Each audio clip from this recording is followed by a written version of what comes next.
notre collègue Franck Menonville pour le groupe Les Indépendants, République et Territoires. Merci Monsieur le Président. Ma question s'adresse au ministre de l'Agriculture. Elle porte sur les difficultés actuellement dans la filière viande bovine dans notre pays. En effet, en 2020, alors même que les ventes de viande bovine française ont progressé, le prix payé aux éleveurs n'a cessé, lui, de chuter, pour aboutir à un résultat particulièrement alarmant. Car selon la Fédération nationale bovine, en effet, les éleveurs ont dû vivre avec moins de 700 € par mois cette année. La France est pourtant le premier producteur européen de viande bovine, avec 485 000 emplois qui contribuent à l'animation de nos territoires et façonnent nos paysages. La viande rouge représente 63 % de la viande consommée en France et fait partie intégrante de notre patrimoine gastronomique. Alors nous ne pouvons pas regarder sans agir nos éleveurs disparaître en raison de prix inexplicablement bas, à l'image du cours des jeunes bovins. Nous ne pouvons pas laisser les éleveurs continuer à vendre leurs animaux à un prix inférieur d'environ 1 euro du kilo par rapport aux coûts de production. Des coûts de production qui d'ailleurs cessent d'augmenter. La crise des éleveurs est accentuée par l'augmentation des prix des matières premières nécessaires à l'alimentation du bétail, ravivant ainsi les tensions sur le partage de la valeur ajoutée. La loi Egalim, porteuse d'espoir, censée rééquilibrer les relations commerciales entre agriculteurs, transformateurs, grande distribution, tarde à porter ses fruits.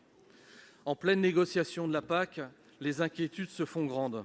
Alors, Monsieur le ministre, que comptez-vous faire pour soutenir concrètement et dans la durée les éleveurs français, pour leur redonner de nouvelles perspectives? Et au-delà des aides annoncées, les éleveurs ont besoin de soutien structurel. Et quelles mesures comptez-vous prendre pour rendre la loi Egalim efficiente face aux réalités de nos éleveurs français? Pour vous répondre, la parole est au ministre de l'Agriculture et de l'Alimentation, Monsieur Julien Denormandie. Monsieur le ministre. Merci beaucoup, Monsieur le Président, Mesdames et Messieurs les sénateurs, Monsieur le sénateur. Votre question porte sur la loi Egalim et sur cette juste rémunération de nos agriculteurs. Moi, je vais vous parler avec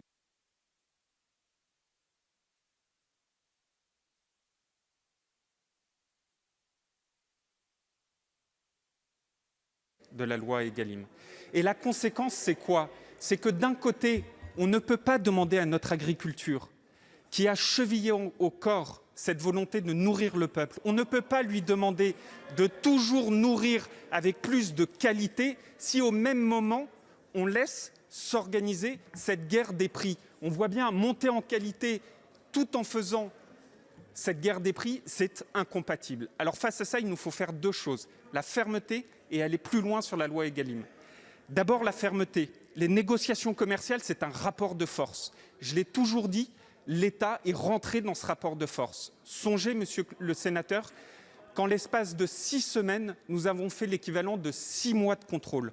Parce que dans notre République, la loi, elle doit être appliquée. Et donc avec la DGCCRF, on a démultiplié les contrôles. Mais au-delà de ce rapport de force, il nous faut aller plus loin sur la loi Egalim. Il nous faut comprendre ce qui ne marche pas et voir qu'est-ce qu'il nous faut modifier. C'est tout le sens des travaux que j'ai confiés à Serge Papin, l'ancien président de Système U, qui me remet ses recommandations demain et qui vise à quoi? À faire plus de contractualisation, à faire plus de transparence et au final à trouver des solutions, sûrement législatives d'ailleurs, pour arrêter cette contradiction entre la loi LME de 2007 que vous connaissez bien, qui était une loi de déflation, et la loi Egalim qui vise à mieux rémunérer. Mais l'une et l'autre, là aussi, nécessitent d'être beaucoup mieux coordonnées et donc il nous faudra faire à nouveau des bougées là-dessus. Je m'y engage sous l'autorité du Premier ministre. C'est une question de souveraineté. Merci. La parole